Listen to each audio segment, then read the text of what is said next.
ఏం బొమ్మ కావాలి?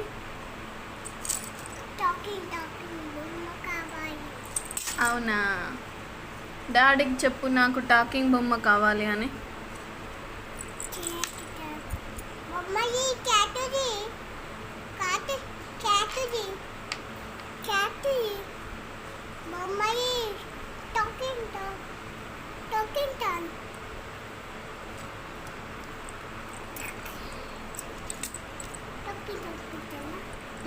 టాకింగ్ టామ్ ఎట్లా ఉంటుంది మమ్మీ?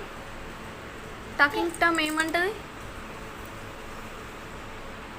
టాకింగ్ టామ్ ఏమంటుంది? క్యాట్ లేదు కదా, మనకు ఖరాబ్ అయింది. డాడీ కొనియవా అని అడుగు.